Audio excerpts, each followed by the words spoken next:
A very good morning to you and welcome to the Morning Outlook Report. I'm Rachel Jones reporting live from Kalkine TV Sydney studios. Now, Australian shares are set to open higher this morning, bolstered by gains on Wall Street, as well as higher prices for oil and gold. In yesterday's afternoon session, the Australian share market became weaker as major miners weighed and financials softened. At the closing bell, the S&P ASX 200 index was 0.1% or 6 points lower at 7,375. Sectors were mixed, with only 5 out of 11 sectors closing in the green.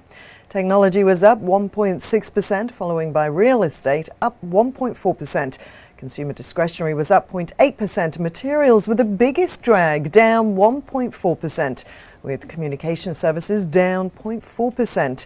Energy, financials, industrials and utilities all edged lower. The best performing stock was the A2 Milk Company, closing 5.3% higher. The worst performing stock was Westfield Shopping Centre owner Unibel Rodamco Westfield, closing 5.7% lower. Over in the US, share markets were firmer yesterday. Healthcare led the gains, up by 1.3%, with tech up 1%. After releasing earnings results, shares in Johnson & Johnson rose by 2.3%, with travellers up 1.6%. But Procter & Gamble fell by 1.2% after highlighting rising commodity and freight costs. Shares in Atea Pharmaceuticals fell 66%. Now, that was after its experimental COVID-19 antiviral pill failed to help patients with mild to moderate COVID-19.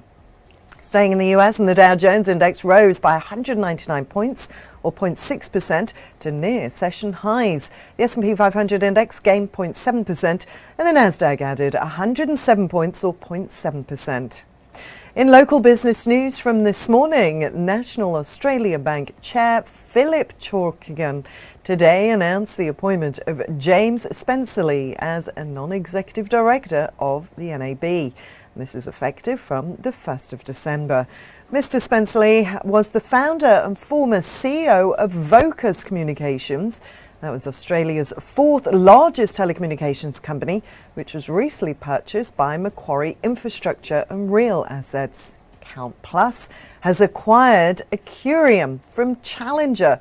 Accurium is Australia's largest supplier of self-managed superannuation funds. Douglas McBurney will become managing director of Accurium, and it's anticipated that all current serving team members will be retained by the business. And Hubify has entered into a new agreement with Optus to supply Optus enterprise customers IT services. The customer agreements contribute an annualised recurring revenue to Hubify of $4 million, an increase of 29% to $17.9 million, compared to the financial year 2021 exit rate of $13.9 million. Hubify has successfully recruited specialist technical and project management staff to fulfil the immediate increase in services.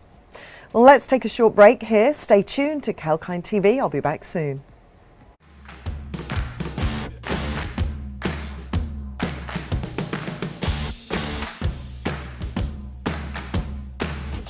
Tune in to get the latest information.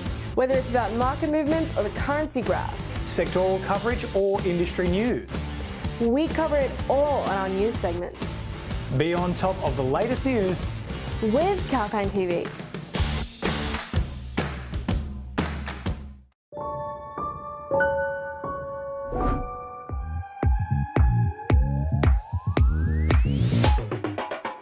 Are you sick of paying through the roof for a product that doesn't truly suit you?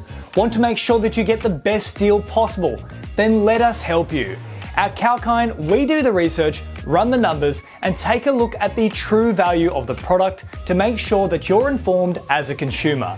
Whether it be the best streaming service to suit your binge-watching desires, the right broadband and NBN plans to ensure a no buffering experience, saving money with your energy, gas, and mobile plans, or treating yourself with a bit of retail therapy. We will break down all the details about every single deal, what's in it, how much it costs, and whether it's worth it for you. If you want to save money and stay informed, Then subscribe to the channel and press the bell icon, as we will be rolling out a stack of content to keep you in the know.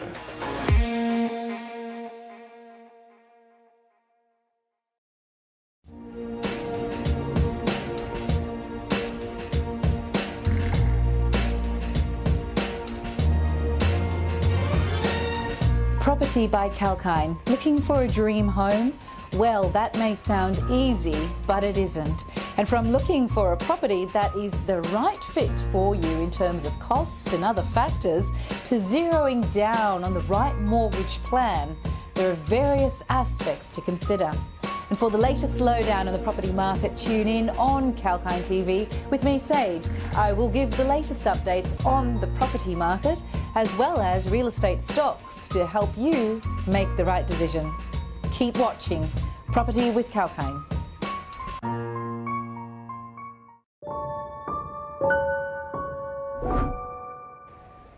Welcome back. I'm Rachel Jones and you're watching the Morning Outlook Report live on Kalkine TV.